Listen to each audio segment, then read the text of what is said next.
Un estado de shock no es algo que se produce únicamente cuando nos pasa algo malo, sino también cuando perdemos nuestra narrativa o nuestra historia, cuando nos desorientamos.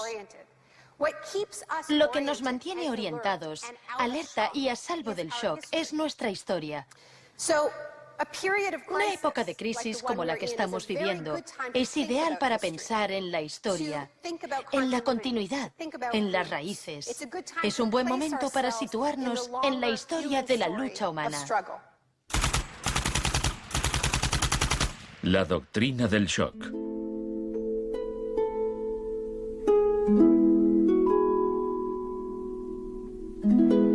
Todo empezó el 1 de junio de 1951, cuando representantes de agencias de inteligencia occidentales se reunieron en secreto con profesores universitarios en el Hotel Ritz-Carlton de Montreal. Como resultado de esta reunión, el ejército financió una investigación sobre el aislamiento sensorial en la Universidad de McGill. El aislamiento sensorial es una forma de producir una monotonía extrema. Provoca una reducción de la capacidad crítica, nubla la mente y el sujeto se queja de que ni siquiera puede fantasear. Y cuando un estudiante universitario no es capaz de fantasear, mal asunto. Mientras experimentábamos, empecé a creer que quizá algo que causara incomodidad o incluso dolor sería más tolerable que las condiciones de aislamiento que estudiábamos. Hebb decidió dejar de trabajar en la investigación. No tenía idea, cuando lo propuse, del arma tan terrible, tan potencialmente terrible que podía llegar a ser. Este es nuestro momento, nuestra oportunidad. Pero los experimentos continuaron bajo las órdenes del ambicioso jefe de psiquiatría, el Dr. Ewen Cameron. Su trabajo iba mucho más allá que el nuestro. Nosotros dejábamos muy claro que el sujeto podía marcharse en el momento en que quisiera, y algunos se iban. Los pacientes de Cameron no tuvieron tanta suerte. El Allen Memorial Institute, donde trabajaba, empezó a parecer una macabra cárcel donde Cameron llevaba a cabo experimentos extraños con sus pacientes de psiquiatría. Quería borrarles la mente, dejársela en blanco, para reprogramarlos desde cero.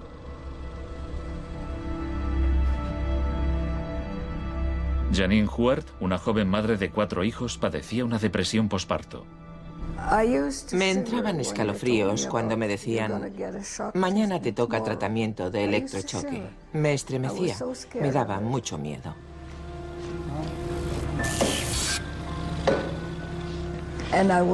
Despertaba en otra habitación, totalmente confundida y triste. Y me quedaba muy afligida después. Iba por ahí caminando como una zombie. Cameron combinaba los electrochoques con las curas de sueño y la repetición de mensajes grabados. Decía: Janine, Janine, estás rehuyendo tus responsabilidades. No quieres cuidar de tu marido ni de tus hijos. Lo repetía una y otra vez. Suena como si la interrogaran. Sí, como si me interrogaran, pero ¿con qué objeto? La CIA no tardó en poner en práctica los hallazgos de Cameron. Muchas de sus técnicas figuran en el manual Kubark de interrogatorios para el contraespionaje. He aquí unos fragmentos. Es una tesis central del manual que estas técnicas son, en esencia, métodos para provocar la desviación de la personalidad. Hay un intervalo, que puede ser muy breve, de animación suspendida, una especie de shock psicológico o parálisis. Los interrogadores expertos reconocen este efecto cuando se da y saben que desde ese momento el sujeto está mucho más abierto a la sugestión, mucho más dispuesto a obedecer que justo antes de sufrir el shock. El otro Dr. Shock.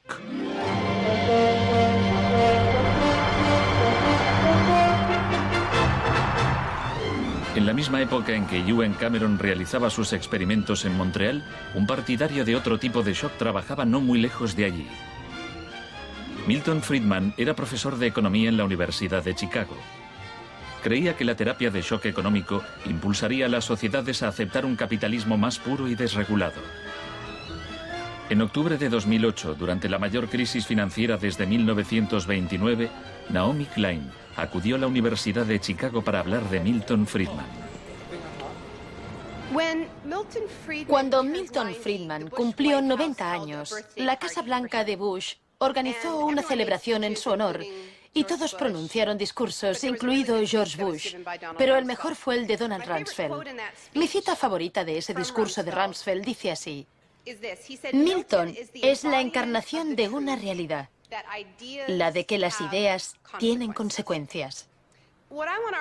La tesis que sostengo es que el caos económico que ahora mismo impera en Wall Street, en la América Media y en Washington, deriva de muchos factores, por supuesto, pero que entre ellos están las ideas de Milton Friedman.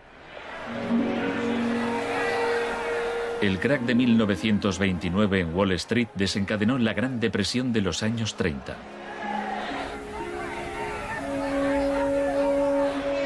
En la base de las tesis de Friedman estaba su oposición a la política del New Deal anunciada por el presidente Franklin Roosevelt en su discurso de investidura. Nuestra prioridad es conseguir que la gente tenga trabajo. No es un problema insoluble si lo abordamos de forma inteligente y con valentía. Quiero expresar mi firme creencia de que no debemos temer a nada, excepto al miedo en sí. Influido por el economista John Maynard Keynes, Roosevelt puso en marcha un programa de empleo público para que la gente volviera a trabajar. Hoy la depresión no es más que un vago recuerdo. Millones de hombres y mujeres han encontrado trabajo y por consiguiente seguridad y esperanza. No fue tan sencillo. La depresión duró hasta la Segunda Guerra Mundial, pero después el Plan Marshall generalizó el modelo regulador e intervencionista de Keynes en Europa.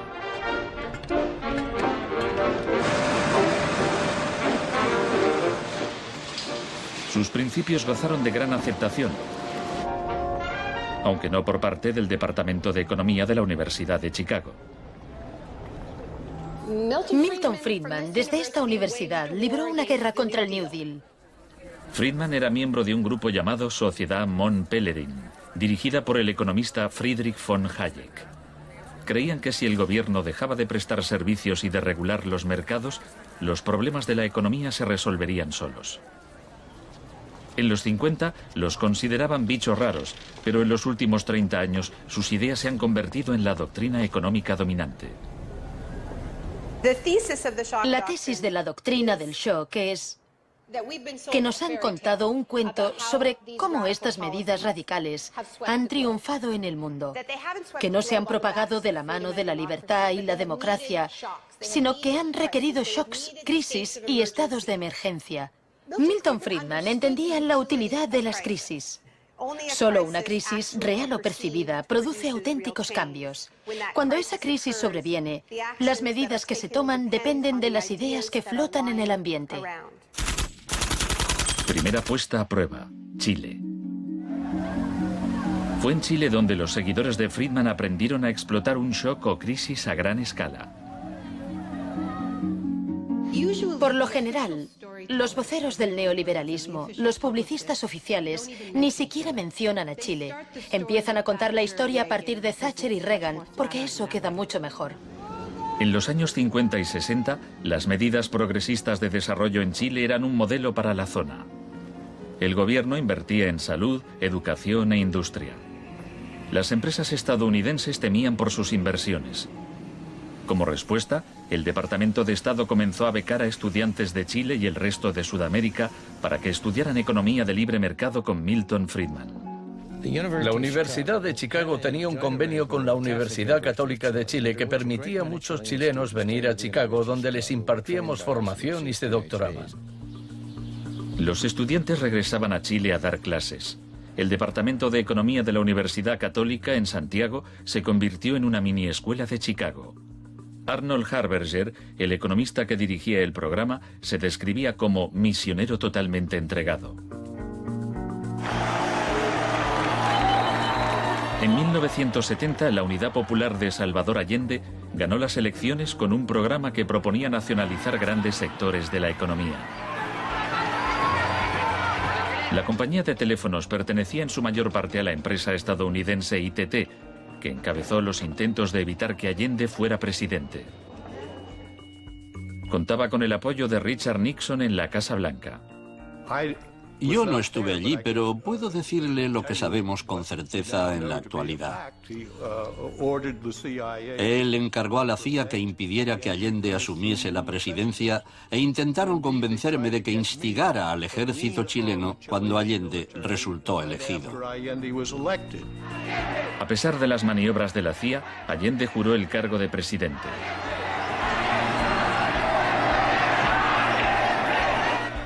Richard Nixon ordenó al director de la CIA que hiciera gritar a la economía. El señor Nixon es presidente de Estados Unidos y yo soy presidente de Chile. Yo no tendré un término despectivo contra el señor Nixon mientras el señor Nixon respete al presidente de Chile. Comenzó a fraguarse un golpe militar.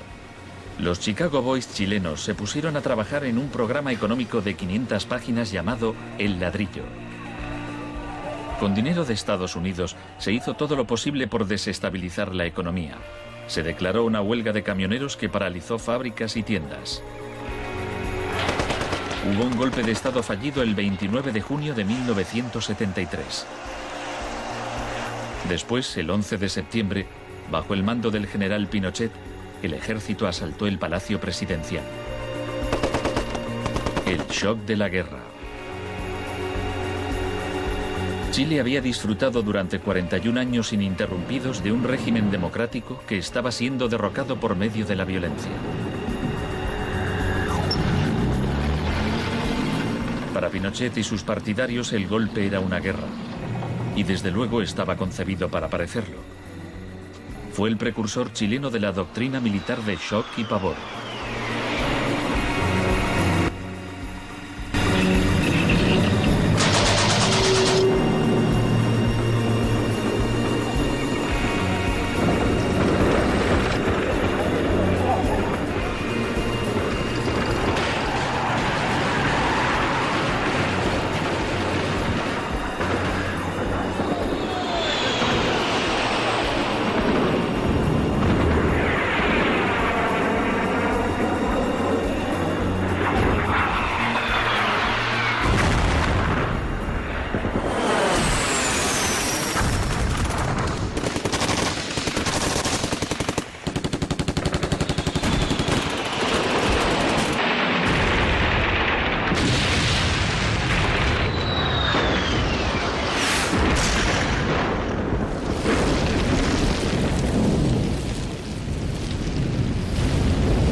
Armadas y de orden, solo bajo la inspiración patriótica de sacar al país del caos que en forma aguda lo estaba precipitando el gobierno marxista de Salvador Allende.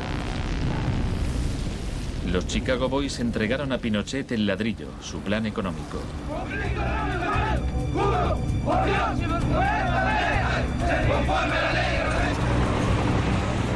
Los días siguientes, más de 13.000 opositores fueron detenidos y encarcelados.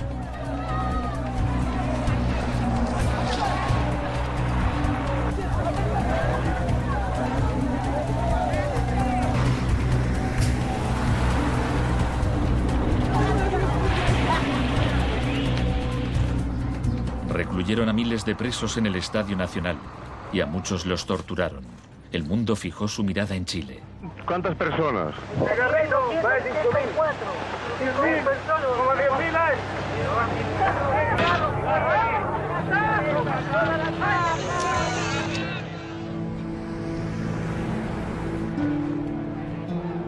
A principios de noviembre liberaron a 5.000 presos. A los 900 que quedaron los trasladaron a otros centros de detención.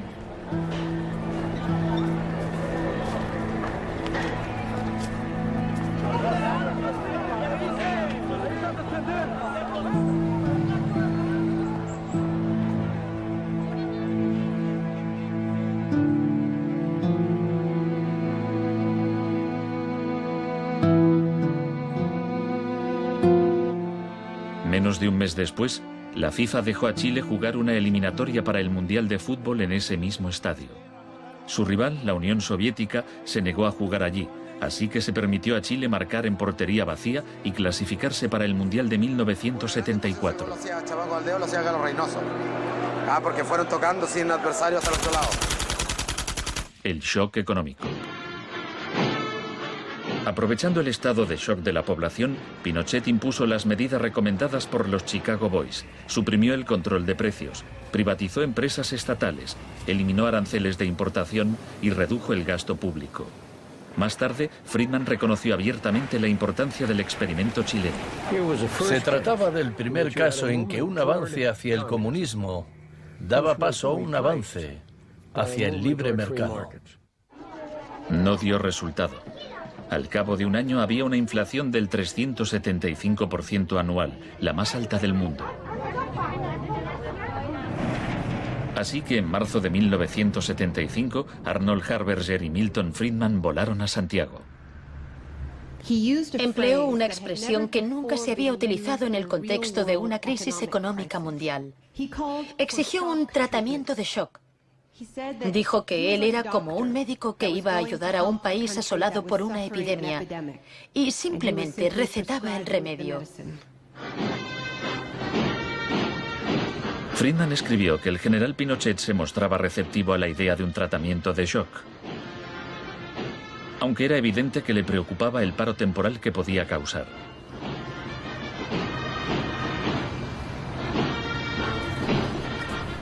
Pronto quedó claro que la política económica de Friedman favorecería a los ricos a costa de los pobres. Se calculaba que una familia que intentara subsistir con el salario mínimo tendría que gastar el 74% de sus ingresos en pan. Viajar en autobús o beber leche se había convertido en un lujo. Pinochet acabó con la distribución gratuita de leche en las escuelas, disposición similar a la polémica medida que había tomado la joven ministra de Educación británica que más tarde sería su amiga. ¿Me siento aquí? Gracias. Muchas gracias. Para poder imponer estas políticas económicas, había que sembrar el miedo hacia un enemigo. Tampoco creo yo que se haya triunfado totalmente sobre el marxismo. El marxismo es como un fantasma. Cuesta mucho tomarlo. Mejor dicho, no se puede tomar.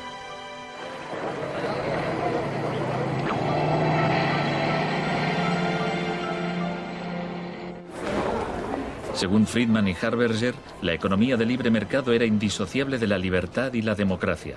Pero en Chile, donde sus ideas se estaban aplicando en el contexto de una dictadura militar, no era así. Muchos latinoamericanos veían una relación directa entre los shocks económicos que empobrecían a millones de personas y las torturas infligidas a quienes creían en una sociedad distinta. Orlando Letelier era uno de ellos. Letelier había sido embajador de Allende en Washington. Pasó un año en una de las cárceles de Pinochet antes de exiliarse en Estados Unidos.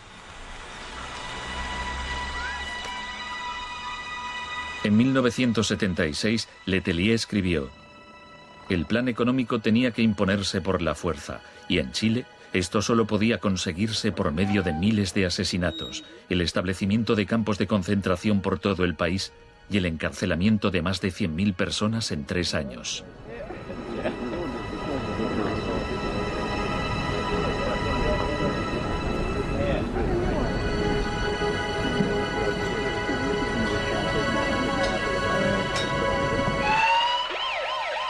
Antes de que pasara un mes, Letelier murió en un atentado con coche bomba. Buenas tardes. Una potente explosión ha destrozado un coche que circulaba por el normalmente tranquilo Embassy Road de Washington. El chileno era Orlando Letelier, ministro de Exteriores durante los últimos meses del régimen marxista del difunto Salvador Allende. Damos paso a Richard Roth. Michael Townley, miembro de la policía política secreta de Pinochet, estaba detrás del atentado. Había entrado en Estados Unidos con pasaporte falso y la CIA estaba al corriente de ello. Michael, buenas noches. Buenas noches, Pablo. La opinión del Poder Judicial chileno, ¿hay confianza en él? Mire, yo confío plenamente en la justicia chilena, como patriota y luchador antimarxista y juntista por sobre todas las cosas. Pese a su confianza, Townley fue extraditado a Estados Unidos y condenado por el asesinato de Letelier. Pinochet gobernó Chile como dictador durante 17 años, pero en una entrevista en que se sinceraba, Harberger seguía negándolo. Un gobierno represivo no puede durar mucho tiempo en el marco de un sistema de auténtica libertad económica. El año del asesinato de Orlando Letelier se le concedió a Friedman el Premio Nobel de Economía. Saben, tienen una idea totalmente deformada de lo que pasó. Les explicaré un par de cosas. En primer lugar, universidades chilenas me ofrecieron 2 títulos honoríficos antes de que yo viajara allí. Rehusé aceptarlos porque dichas universidades se financiaban en parte con fondos públicos y yo no quería dar en ningún caso la impresión de que apoyaba el régimen político de Chile. No soy representante de Chile, no soy asesor de Chile, ni tengo responsabilidades para con el gobierno de Chile.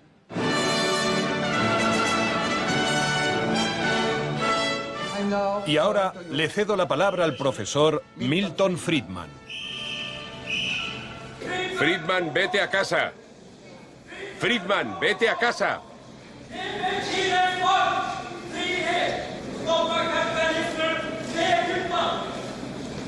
Lamento este incidente. Podría haber sido peor.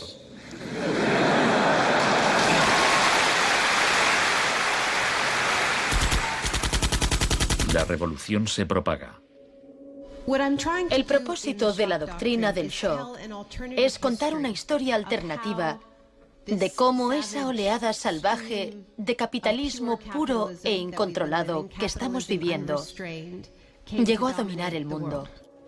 Chile no fue el único país de Sudamérica que adoptó las políticas de la Escuela de Chicago. Los seguidores de Friedman ocupaban cargos clave en Brasil y asesoraban el gobierno de Uruguay. Entonces, el 24 de marzo de 1976, un golpe militar derrocó al gobierno de Isabel Perón en Argentina. Una junta de 3 generales tomó el poder bajo el mando del general Videla. Los Chicago Boys accedieron a puestos económicos relevantes en el gobierno militar. Aprovecharon la oportunidad para introducir importantes reformas económicas y sociales. Un año después del golpe, los sueldos habían perdido el 40% de su valor, se cerraban fábricas y la pobreza se disparó. Como en Chile, hubo que aterrorizar al pueblo para que aceptara estas medidas económicas. Videla aprendió de la experiencia de Pinochet. Adoptó la táctica de hacer desaparecer personas. Para equilibrar el terror público y privado, llevaban a cabo los secuestros en plena luz del día y después siempre podían negarlos. Fue necesario cumplimiento de la misión que la nación le tiene asignada, articular la defensa de la sociedad argentina. Las reglas de esta guerra no convencional, que no buscamos ni provocamos, son distintas. Muchas de las técnicas empleadas por los militares chilenos y argentinos las habían aprendido en la Escuela de las Américas dirigida por Estados Unidos. Enseñaban técnicas de tortura. Violar a la víctima, desnudarla, herirla con objetos punzantes, romperle extremidades, sacarle los ojos, marcarla a fuego. En Latinoamérica hay regímenes que violan hoy en día los derechos humanos. Practican asesinatos políticos, torturas, deportaciones, encarcelamientos sin juicio, que son técnicas aprendidas en este centro. Quizás sea así. Si me dice que lo que enseñamos aquí se ha llevado a la práctica, no se lo negaré. El uso de la tortura contra un soldado enemigo conocido para obtener algún tipo de ventaja militar me parece justificable y acertado. Ir más allá, utilizar las técnicas de tortura solo para intimidar a la gente, es un grave error, poco ético e inmoral. Pero en Argentina y Chile estas técnicas no solo se emplearon con soldados o terroristas, sino con estudiantes y sindicalistas, con todo aquel que se opusiera a la política de libre mercado del régimen.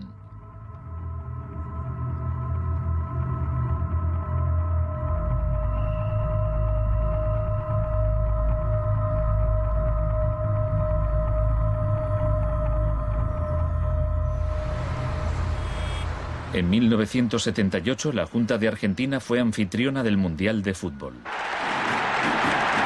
La final se jugó en un estadio que estaba aproximadamente a 1 kilómetro del mayor centro de detención del país, donde había miles de presos en cámaras de tortura. Decir que con los goles, con el grito de gol, se tapaba la voz de los secuestrados, los gritos de los secuestrados era una realidad. Organización extraordinaria, miles y miles de banderas, miles y miles de gargantas enronquecidas, 25 millones de argentinos que tienen un solo color, el celeste y blanco. El fútbol ha hecho el milagro del país, de este maíz maravilloso que nos siguen atacando aquellos que... Argentina llevó su régimen de terror un paso más lejos que Chile. Entre los desaparecidos había cientos de mujeres embarazadas a quienes les permitieron dar a luz antes de asesinarlas. De todas aquellas mujeres que estaban embarazadas, les permitieron tener a sus hijos para una vez que nacieran, sacárselos. Y eso sucedió con 500. Yo soy uno de esos 500. Esos niños, muchos de los cuales fueron criados por familias afines al ejército, eran un escalofriante recordatorio del proyecto de la Junta de rehacer toda la sociedad.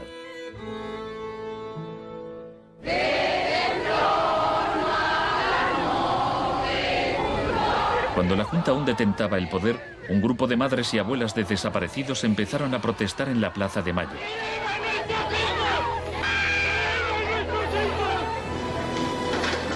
Como detectives buscaron a los niños perdidos. Tras la caída de la Junta, localizaron a algunos y los reunieron con sus familias. De vez en cuando encontraban restos. Por lo general, no encontraban nada. El general Videla fue declarado culpable de asesinato, secuestro y tortura. Señores jueces, nunca más. Se le condenó a cadena perpetua.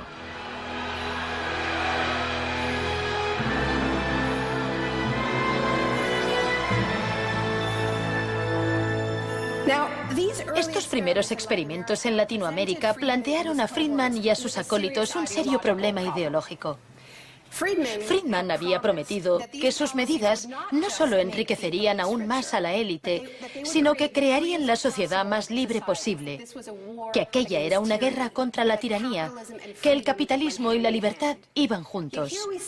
Sin embargo, vemos que en los 70 los únicos países que ponían en práctica esas ideas eran dictaduras militares. Nixon había dado todo su apoyo a la imposición de ese liberalismo brutal por parte de las dictaduras sudamericanas.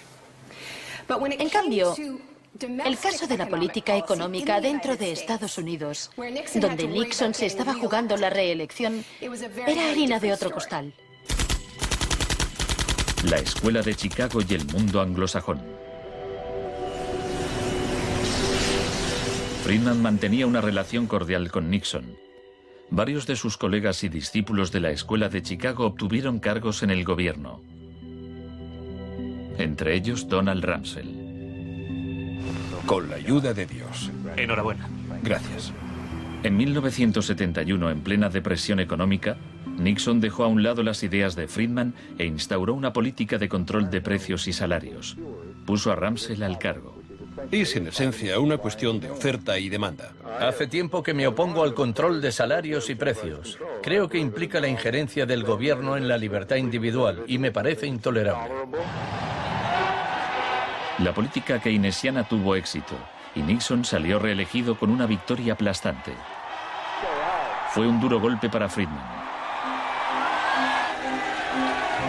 Más tarde, en 1979, Margaret Thatcher fue elegida primera ministra en Gran Bretaña.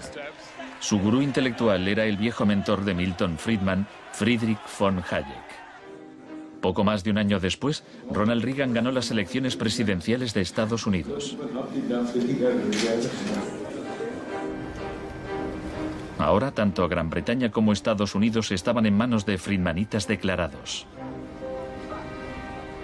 El programa con que Margaret Thatcher llegó al poder se basaba en 4 puntos: recortar el gasto público, bajar los impuestos, reducir el número de empresas estatales o paraestatales, desregular la industria e introducir una política monetaria moderada y estable para combatir la inflación.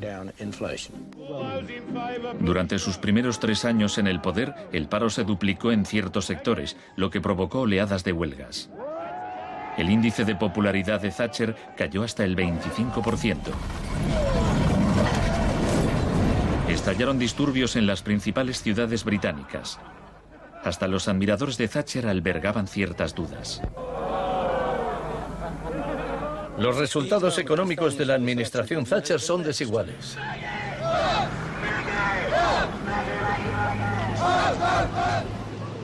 A quienes esperan ansiosos a que yo haga caso del eslogan favorito de los medios, dar vuelta atrás, solo puedo decirles una cosa: dad vuelta atrás vosotros si queréis. La dama no es partidaria de ello. Friedrich von Hayek instó a Thatcher a adoptar las políticas de shock económico de Pinochet. Ella replicó: en Gran Bretaña, con sus instituciones democráticas y su necesidad de un alto grado de consenso interno, algunas medidas tomadas en Chile son del todo inaceptables. La enorme impopularidad de Thatcher demostraba una vez más que el fundamentalismo del libre mercado era demasiado impopular y perjudicaba directamente a demasiada gente como para sobrevivir en un sistema democrático que requería el consentimiento de los gobernados, a diferencia de una dictadura militar.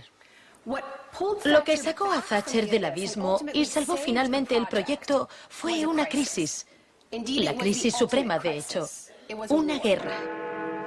Estamos aquí porque por primera vez en muchos años un territorio de soberanía británica ha sido invadido por un país extranjero.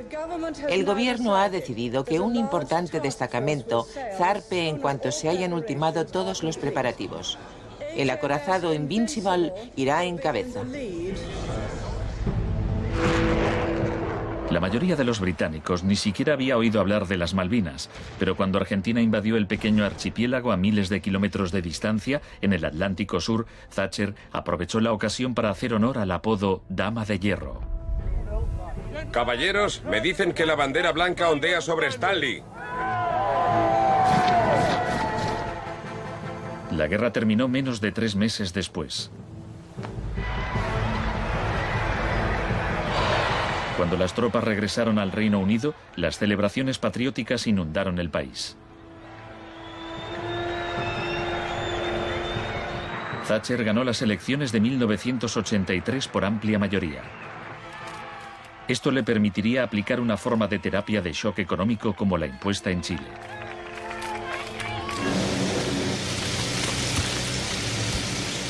La organización de trabajadores más poderosa del país era el Sindicato Nacional de Mineros. Cuando la Junta Nacional del Carbón anunció el cierre de minas, los mineros declararon la huelga. Zonas del centro de Londres están paralizadas por miles de mineros y simpatizantes que se manifiestan por la ciudad en favor de la huelga de mineros, la más larga y feroz jamás vivida en Inglaterra desde 1926, así como la más costosa. La huelga duró casi un año.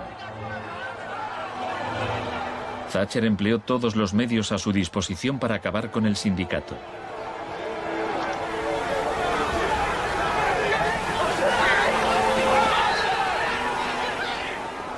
Al final, los mineros fueron derrotados. Thatcher aprovechó esta victoria para implantar la revolución de la Escuela de Chicago en su país. Una serie de anuncios vistosos promocionaba un programa de privatizaciones masivas. Thatcher vendió la industria del acero, el agua, la electricidad, el gas, el teléfono, aerolíneas, el petróleo. Privatizó las viviendas públicas, salieron a concurso los servicios municipales. En 1986 se desregularon los servicios financieros y la banca.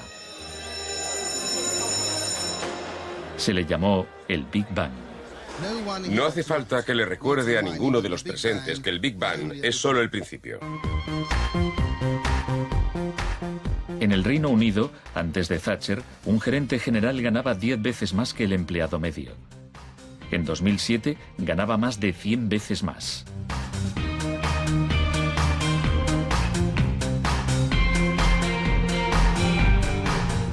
En Estados Unidos, antes de Reagan, los gerentes generales ganaban 43 veces más que el empleado medio.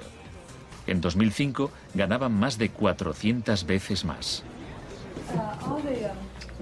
Friedman reconocía abiertamente que Thatcher y Reagan estaban haciendo mucho por difundir la doctrina de la Escuela de Chicago en el mundo. Por aquí, señor Reagan. He pensado que debía colocarse aquí. La coincidencia en el tiempo de los mandatos de Thatcher y Reagan fue sumamente importante para la aceptación pública en todo el mundo de un enfoque distinto de la política económica y monetaria. Muchas gracias. Voy a describirles un plan y una esperanza a largo plazo. Que el avance de la libertad y la democracia relegue al marxismo-leninismo al basurero de la historia, tal como ha hecho con otras tiranías que coartan la libertad e impiden que la gente se exprese. Más allá del telón de acero. Todos conocemos el cuento de hadas sobre la caída del comunismo. Occidente, con Reagan y Thatcher al mando, parecía tan próspero a los ojos de la gente del bloque comunista que ésta a su vez empezó a exigir medidas radicales de libre mercado.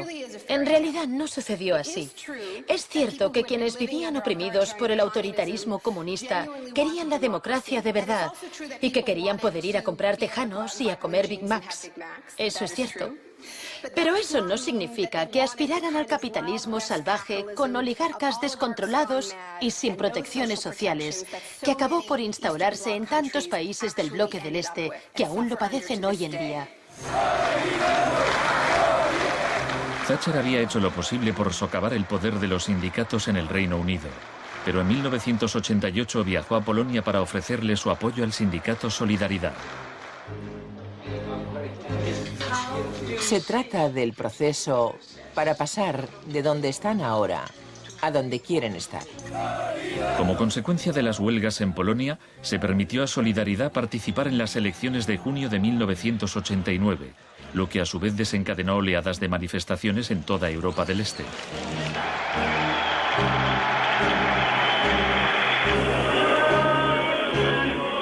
En épocas anteriores, la Unión Soviética había utilizado la fuerza para aplastar los movimientos democráticos. Pero ahora la URSS tenía un líder distinto, Mikhail Gorbachov, impulsor de la Glasnost y la Perestroika. Hablaba de una tercera vía, de una transición gradual hacia una socialdemocracia a la escandinava, algo a medio camino entre el capitalismo de libre mercado y el comunismo. Gorbachov cautivó al público y los políticos de Occidente. Es un líder audaz, decidido y valiente. Ante la mirada de Gorbachov, los viejos regímenes comunistas se desmoronaron uno a uno.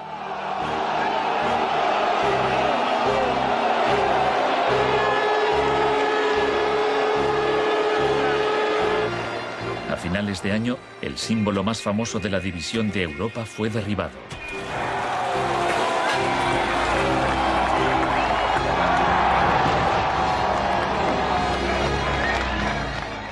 Para Friedman y los Chicago Boys, se abrieron las puertas de todo un mundo nuevo. En la Unión Soviética, Gorbachov quería reformar la economía rusa poco a poco. En 1991, Gorbachov asistió como invitado a la cumbre del G7 en Londres. Esperaba obtener apoyo financiero para sus reformas económicas graduales. Sin embargo, le dijeron que o aceptaba la terapia de shock radical o no le concederían ayudas. ¿Qué tal, señor presidente? ¿No está demasiado cerca? El mes siguiente se produjo un intento de golpe de Estado contra él. Miembros del sector duro del Partido Comunista pusieron a Gorbachov bajo arresto domiciliario en su casa de veraneo de Crimea. Los tanques rodearon la Casa Blanca, el Parlamento ruso.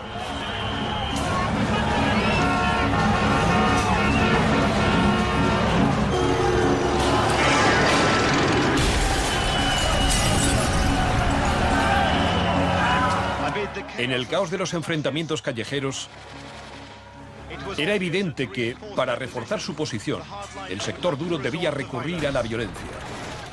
Estos choques entre el pueblo y las fuerzas del orden son algo nunca visto desde los tiempos lejanos de la Revolución Rusa. Hoy, cuando amanecía sobre un mar de escombros, empezaba a quedar claro que el golpe se estaba desmoronando. El edificio del Parlamento ruso estaba a salvo. El ejército no había intervenido. Y en el interior, Yeltsin tenía más poder que nunca.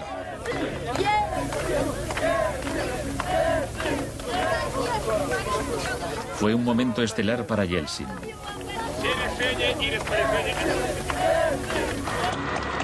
Gorbachov fue puesto en libertad y regresó a Moscú, pero había perdido buena parte del poder.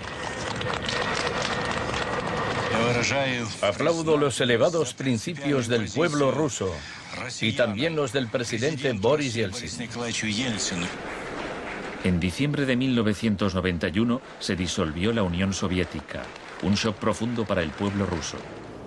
Yeltsin se hizo cargo entonces de la política económica de la Federación Rusa. El libre mercado llegó a Rusia y con él el caos. La adopción de las doctrinas de la Escuela de Chicago por parte de Rusia marcó el principio de un nuevo capítulo en la cruzada por el libre mercado. Fue shock en estado puro, sin nada de terapia. Pese a los intentos oficiales por promover el capitalismo popular, lo cierto es que un puñado de empresarios amasó grandes fortunas. Se vendieron empresas estatales a precio de saldo. La prensa rusa apodó a los asesores de Yeltsin los Chicago Boys.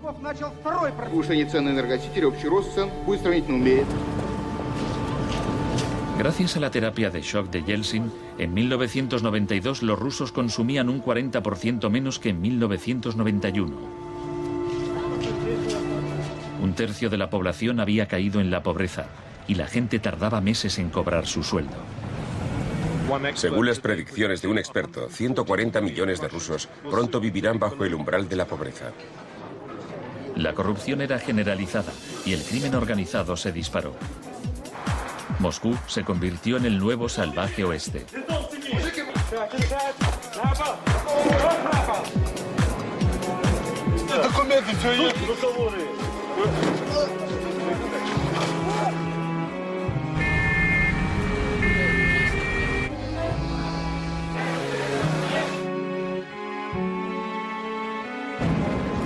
La mayoría de los rusos se oponía a que el radicalismo de los Chicago Boys se implantase en su país.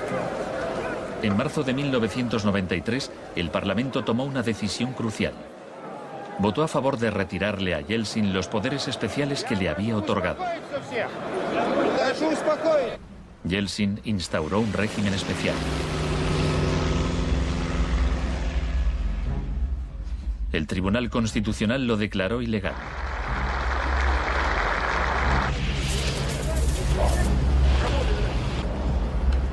El 21 de septiembre, Yeltsin, al estilo Pinochet, disolvió el Parlamento. A partir de hoy quedan suspendidas las funciones legislativas, administrativas y de control del Parlamento de la Federación Rusa. Occidente puso su influencia al servicio de Yeltsin. Creemos que Boris Yeltsin es la mayor esperanza para la democracia en Rusia. 2 días después, el Parlamento votó a favor de destituir a Yeltsin por 636 votos a 2. Miles de partidarios del Parlamento se congregaron frente a la Casa Blanca e intentaron tomar la televisión.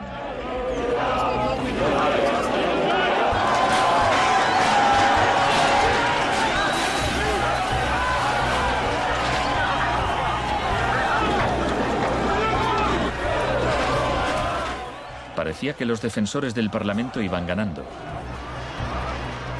Yeltsin voló de regreso a Moscú de su casa vacacional. Esa noche, 100 manifestantes murieron en los enfrentamientos con las fuerzas de Yeltsin.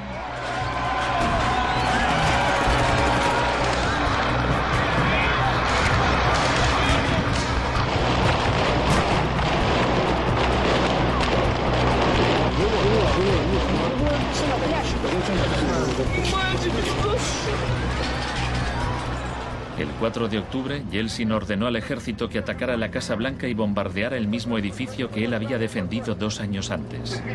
¿No lo entendéis? ¡Son asesinos!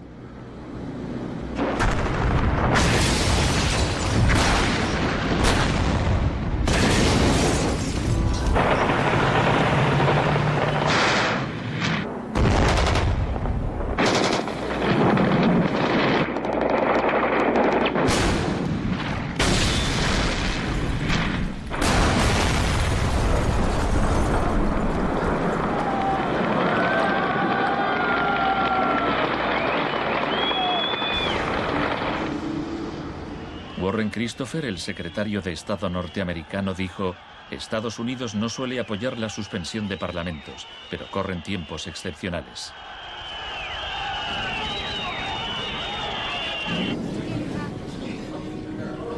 Yeltsin había conseguido el poder absoluto. Asesorado por sus Chicago Boys, practicó un capitalismo de amigotes. Se pusieron a la venta más industrias estatales, y así nació una nueva clase de empresarios multimillonarios con influencia política, los oligarcas. En 1998, el 80% de las granjas rusas estaba en quiebra y 70.000 fábricas estatales habían cerrado. En 8 años, el número de pobres había aumentado en 72 millones, mientras Moscú pasaba a ser la ciudad del mundo con más multimillonarios.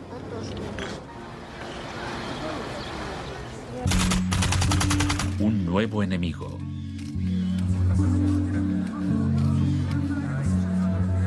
Buenas tardes, gracias por venir. Es un honor para mí anunciarles que voy a proponer a Donald Rumsfeld como secretario de Defensa. Estoy deseando servir de nuevo a mi país. Rumsfeld ya había sido secretario de Defensa en el gobierno de Gerald Ford. En ese entonces, el enemigo a temer era la Unión Soviética. No afirmo que nos estén invadiendo los rusos, sino sus tendencias. No digo que midan 3 metros, sino que medían 1,60 m, ahora 1,80 m y siguen creciendo. Ahora había un nuevo enemigo más cerca de casa. El 10 de septiembre de 2001, Rumsfeld expuso en un discurso sus planes para privatizar parte del ejército de Estados Unidos. Milton Friedman se habría sentido orgulloso. Decía: hoy hablaré de un adversario que representa una amenaza, una grave amenaza para la seguridad de Estados Unidos. Dicho adversario es uno de los últimos bastiones de la planificación central. Gobierna a golpe de planes quinquenales. Podría parecer que este adversario es la antigua Unión Soviética, pero ese enemigo ya no existe. Tenemos a este adversario mucho más cerca. Es la burocracia del Pentágono. Hoy le declaramos la guerra a la burocracia. Al día siguiente, el vuelo 77 de American Airlines se estrelló en el Pentágono y mató a 184 personas.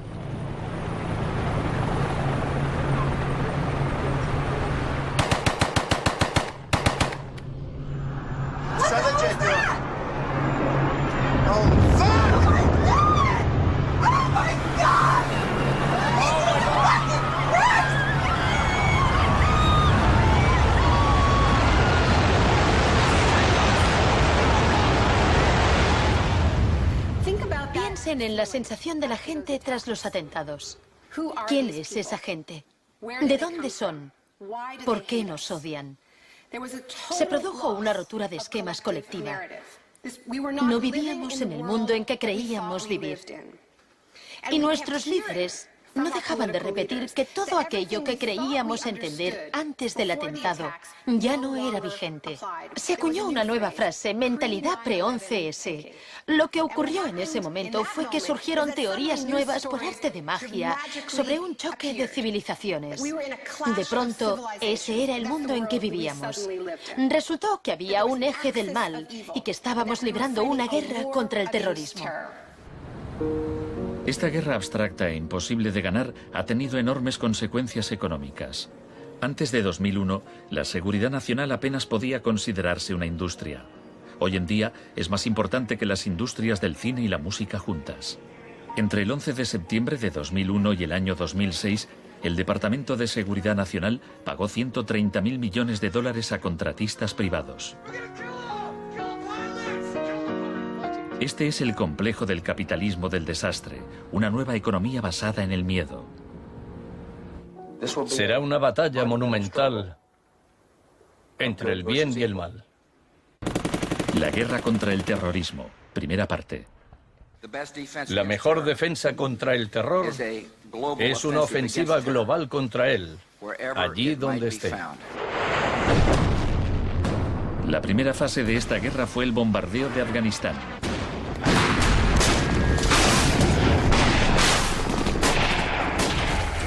El gobierno talibán fue derrocado rápidamente. La posguerra resultó más complicada. Nuestra lucha contra el terrorismo empezó en Afganistán, pero no acaba allí. Buscamos sobre todo detenidos que nos sirvan para extraerles información.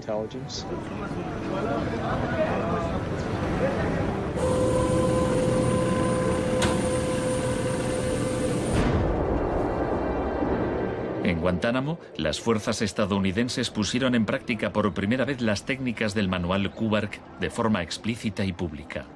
Oficialmente aprobadas por la Casa Blanca, fueron mostradas abiertamente por televisión en todo el mundo. El aislamiento, tanto físico como psicológico, debe mantenerse desde el instante de la captura. La capacidad de resistir se ve reducida por la desorientación. Los presos deben guardar silencio en todo momento y jamás se les debe permitir hablar entre sí. 3 de los presos, Asif Iqbal, Rual Ahmed y Shafiq Rasul, eran de Tipton, Inglaterra. Pasaron más de 2 años en Guantánamo antes de que los liberasen sin cargos. No te dejaban hablar con nadie, ni hacer nada, ni estar de pie. Te obligaban a pasarte todo el rato ahí sentado. Yo pensaba, ¿qué demonios está pasando? ¿Dónde estoy? ¿Pasaremos aquí el resto de nuestra vida? ¿Podremos regresar a casa, volver a ver a nuestra familia? De los 779 presos retenidos en la bahía de Guantánamo, solo 3 han sido condenados por algún delito.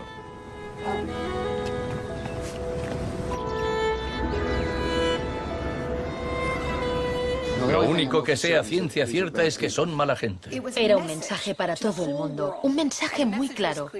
Esto es lo que te pasa si te interpones en nuestro camino. La guerra contra el terrorismo, segunda parte. La guerra contra el terrorismo no se libra contra un solo hombre o contra un solo país. Se alegaron muchas justificaciones para la invasión de Irak. Pero si Estados Unidos realmente hubiera querido invadir un país que presuntamente albergaba a líderes de Al-Qaeda, tenía armas nucleares y vendía tecnología nuclear a otros países, Pakistán habría sido la opción más obvia. Tenía contactos estrechos con los talibán y el poder estaba en manos de un dictador militar.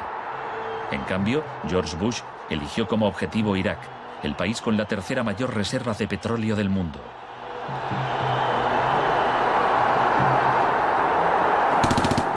La guerra como tortura de masas.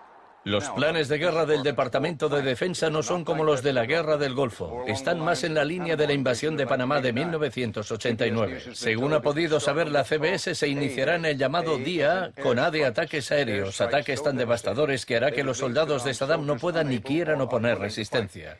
La idea es que el bombardeo sea tan intenso que produzca, en palabras textuales, shock y pavor. Si el Pentágono se ciña a su plan de guerra actual, en un día de marzo, la aviación y la armada lanzarán entre 300 y 400 misiles de crucero contra objetivos en Irak, más que en los 40 días que duró la primera guerra del Golfo. Será un ataque de una magnitud nunca antes vista, nunca antes prevista. Harlan Ullman es uno de los artífices del concepto shock y pavor, que consiste en lanzar un gran número de bombas guiadas de precisión. Esto produce un efecto inmediato, como el de las bombas nucleares de Hiroshima. No es cuestión de días o de semanas, sino de minutos.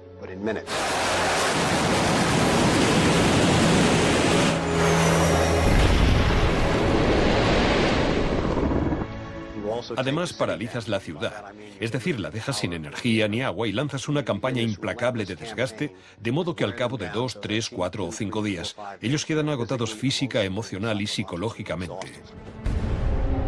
Anoche una zona de 1 milla cuadrada del centro de Bagdad parecía el infierno en la tierra. Durante la primera oleada de bombardeos, los ciudadanos de Bagdad sufrieron una versión del aislamiento sensorial descrito en el manual Kubark. En el caos que siguió a la caída de Saddam Hussein, Estados Unidos hizo poco por impedir los saqueos. Algunos cargos del gobierno incluso los consideraban un punto de partida para desmantelar el Estado iraquí. John Agresto, encargado de reorganizar la educación superior, veía el saqueo de escuelas como una oportunidad para empezar de cero. De hecho, antes de las sanciones, Irak tenía el mejor sistema educativo de la región y una tasa de alfabetización del 89%.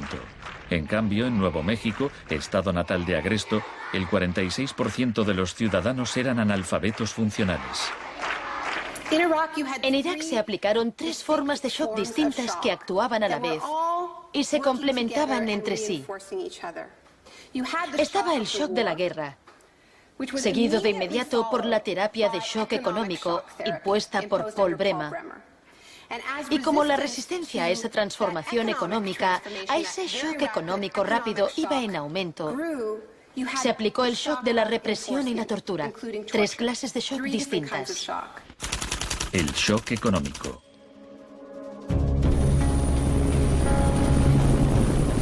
En mayo de 2003, Paul Bremer fue nombrado enviado presidencial de Estados Unidos a Irak. 2 semanas después de su llegada, declaró el país listo para los negocios. Creemos que la coalición cuenta con una autoridad lo bastante amplia para decidir el rumbo de la economía iraquí. Bremer sabía poco sobre Irak, pero mucho sobre el capitalismo del desastre. Había fundado la Crisis Consulting Practice en los inicios del boom de la seguridad nacional. Hoy es un día muy importante en Bagdad. Bremer dedicó los primeros 4 meses a aprobar medidas clásicas de la Escuela de Chicago. Rumsfeld aseguraba que Irak tenía unas de las leyes fiscales y de inversión más avanzadas y atractivas del mundo libre. Una de las primeras disposiciones de Bremer fue despedir a 500.000 empleados públicos. Se trataba en parte de un acto de desbaacificación, pero reducir el gobierno era también algo muy friedmanita. Se prometieron fondos para la reconstrucción. Nuestra inversión en el futuro de Afganistán e Irak es el mayor compromiso de estas características desde el Plan Marshall. En realidad, era justo lo contrario. Mientras que el fin del Plan Marshall era impulsar la industria europea, la ayuda a Irak se invirtió en empresas de Estados Unidos. Los pocos iraquíes que consiguieron empleo estaban al final de una serie de subcontratistas. Creative Associates se hizo con contratos por valor de $100 millones para esbozar el programa de estudios e imprimir libros de texto para el sistema educativo. La consultora en gestión y tecnología Bearing Point obtuvo contratos por valor de $240 millones para implantar un sistema de libre mercado en Irak. RTI, con sede en Carolina del Norte, logró contratos por $466 millones para asesorar sobre la instauración de la democracia en Irak. Y a Halliburton se le adjudicaron contratos de coste más incentivos por $20.000 millones. Parsons recibió $186 millones para construir 142 clínicas sanitarias. Solo se terminaron 6. El suministro básico de electricidad y agua apenas mejoró, pese a los miles de millones que se gastaron durante los primeros 4 años. Vamos a triunfar aquí y cuando lo consigamos habremos hecho algo importante, no solo para 25 millones de iraquíes, sino para favorecer los intereses occidentales en la región. Hasta los nuevos billetes iraquíes se imprimían en el extranjero. Les mostraré un ejemplo de estos billetes. Estados Unidos incluso llegó a pagar a empresas privadas para que supervisaran a las empresas privadas que habían logrado contratos.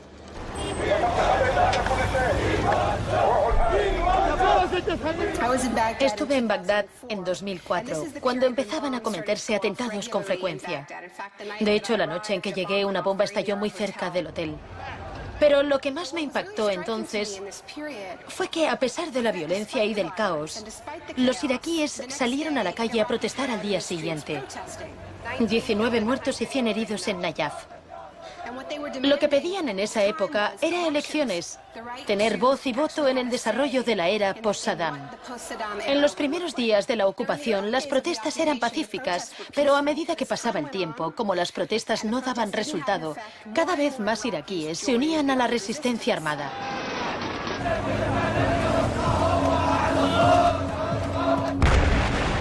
La violencia se descontroló.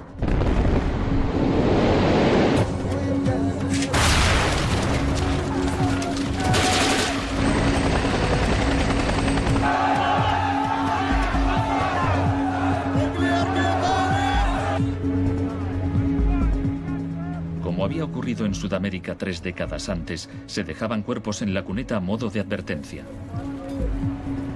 Eran los desaparecidos de Irak.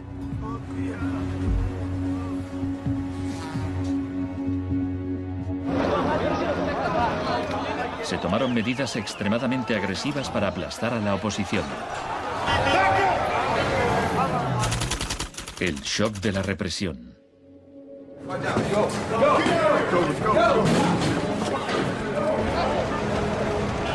Durante los primeros 3 años y medio de la ocupación, se capturó a 61.500 iraquíes. En la primavera de 2007, 19.000 seguían detenidos. En prisión los interrogaban con técnicas derivadas de las que ideó la CIA, basándose en los experimentos realizados por Ewen Cameron en los años 50.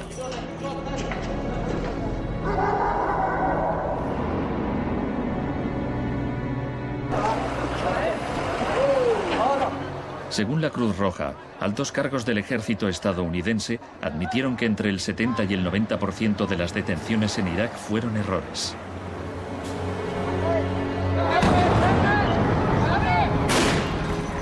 Aunque el caos que reina en el país parezca un fracaso de la terapia de shock, en Irak el capitalismo del desastre ha florecido.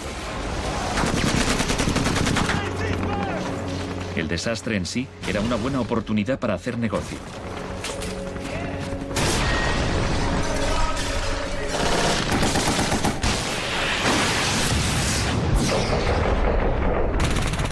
El negocio de la guerra. El gasto militar de Estados Unidos prácticamente se ha duplicado desde 2001. Se acerca a los 700.000 millones de dólares al año. Ya en 1961, el presidente Eisenhower, que no era precisamente de izquierdas, advirtió del peligro de un ejército demasiado poderoso. La conjunción de una estructura militar inmensa y de una gran industria de armamento es algo nuevo en la historia de Estados Unidos. Debemos precavernos contra una adquisición de influencia injustificada, deliberada o no, por parte del complejo industrial militar. No debemos permitir jamás que esa combinación suponga un riesgo para nuestras libertades o nuestros procesos democráticos. La guerra de Irak ha sido el conflicto más privatizado de la historia contemporánea. La zona verde de Bagdad es una versión extrema de lo que está pasando en todo el mundo. Se trata de una zona privada y segura, protegida del caos exterior.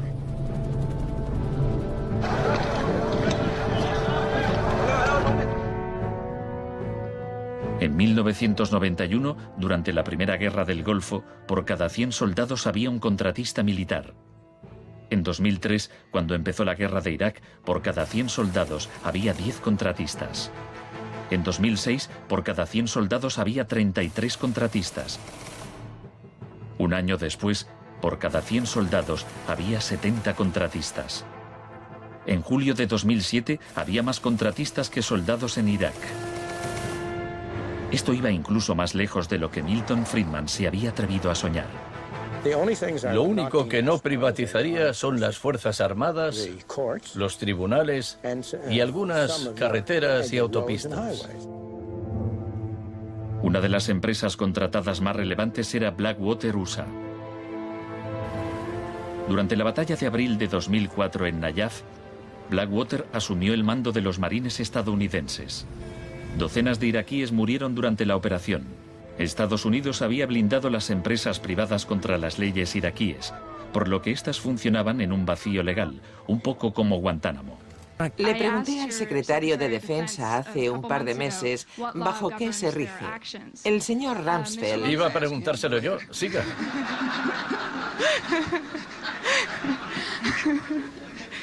¡Socorro! Iba...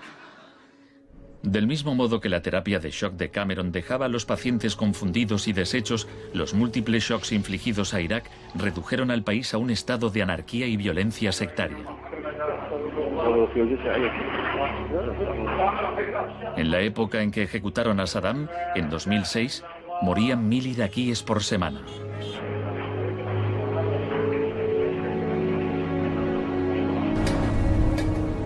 En abril de 2007, la Agencia de la ONU para los Refugiados calculaba que 4 millones de personas habían tenido que abandonar su hogar. Cientos de miles de iraquíes habían muerto. Creo que los historiadores escribirán con toda claridad que hicimos algo extraordinario y noble aquí.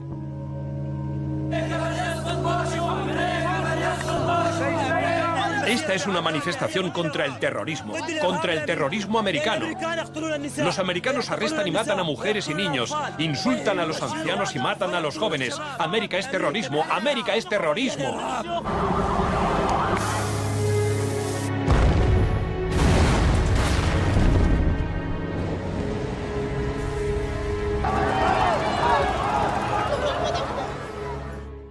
Un mundo de zonas verdes y rojas.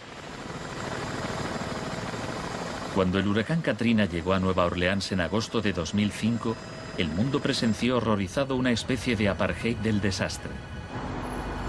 Quienes tenían recursos se marcharon de la ciudad, mientras decenas de miles de desfavorecidos tuvieron que quedarse prácticamente sin ayuda del Estado. Fui a Nueva Orleans cuando la ciudad todavía estaba inundada y descubrí que lo que había visto en Irak se repetía, no en un período de posguerra, sino después de un terrible desastre natural. Milton Friedman murió en 2006.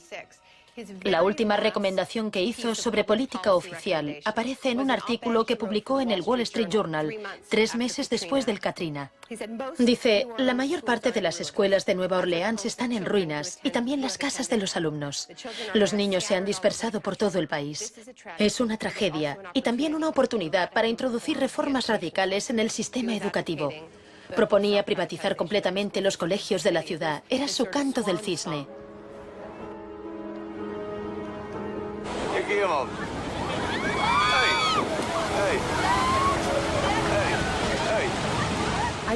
Fui testigo de un proceso similar en Sri Lanka, en los días que siguieron al tsunami de 2004. A gente que había vivido en la costa desde hacía generaciones se le impidió volver a fin de poder privatizar los terrenos y venderlos a hoteles de lujo.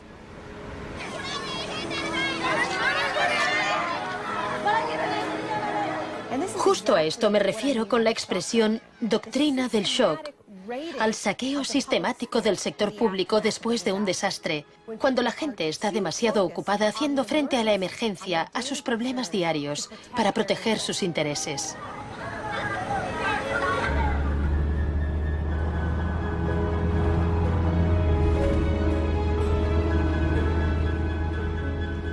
Tal vez el primer acto de resistencia sea negarnos a impedir que borren la memoria colectiva. En 2008, Naomi Klein visitó Villa Grimaldi con Isabel Morel, viuda de Orlando Letelier. Villa Grimaldi es un monumento a la crueldad del régimen de Pinochet y a su posterior derrota. Villa Grimaldi fue el principal centro de tortura mientras se buscaba implementar la política de shock económico. Esta es la que tú señalas en el libro como las casas de uno por uno donde estaban los detenidos en Villa Grimaldi. No le tenía ningún cariño a Pinochet, pero considero que fue nuestro maestro en muchos sentidos. Aprendimos qué era el mal.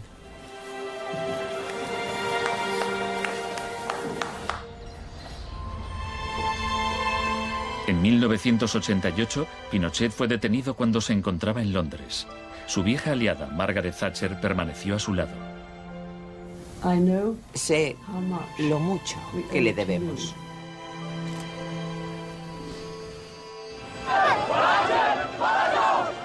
Hicieron falta 30 años para que el experimento económico que Pinochet fue el primero en probar diera la vuelta al mundo hasta Irak.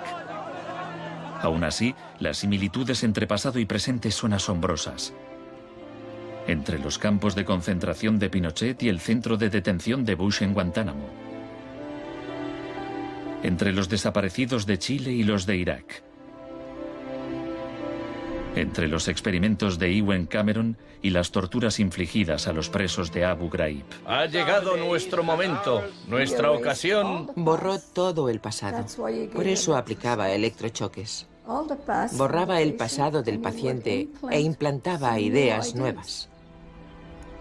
Pero Janine resistió. En 1988, la CIA accedió a indemnizar a Janine y a otras víctimas de los experimentos de Ewen Cameron. Janine, ¿estás orgullosa de que, aunque intentaron hundirte, tú has luchado con todas tus fuerzas y has vencido? En cierto modo, sí. En cierto modo. Porque creo que todavía me queda una pizca de fuerza de voluntad. Es muy difícil luchar contra un gobierno. La gente me decía: Janine, no puedes luchar contra el gobierno, no te das cuenta, son muy poderosos. Pero yo tenía fe en que ganaría. El fin de una era. Los mercados no regulados son volátiles por naturaleza. Las burbujas se inflan y al final estallan inevitablemente.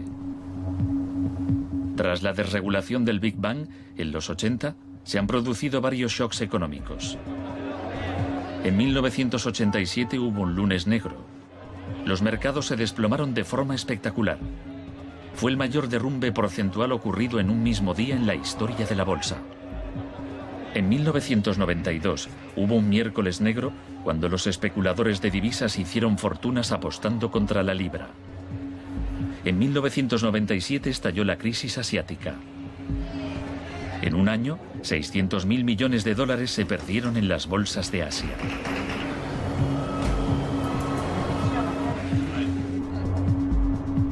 Y finalmente, en septiembre de 2008, los mercados financieros implosionaron. El mercado no está funcionando correctamente. Ha habido una pérdida generalizada de confianza.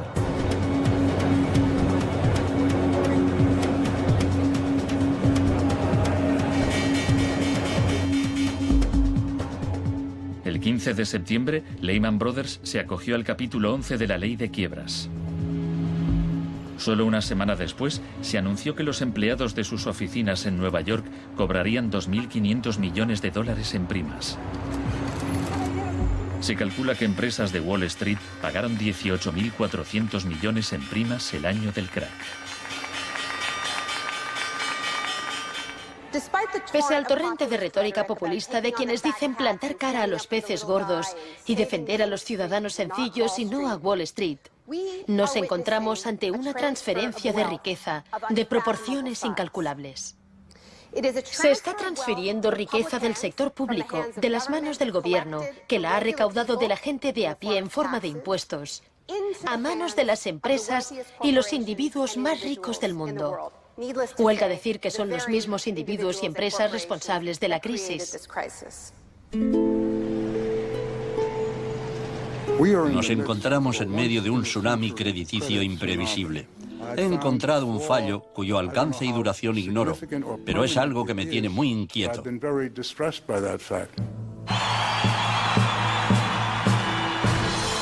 Estados Unidos, la crisis financiera propició la victoria de Obama.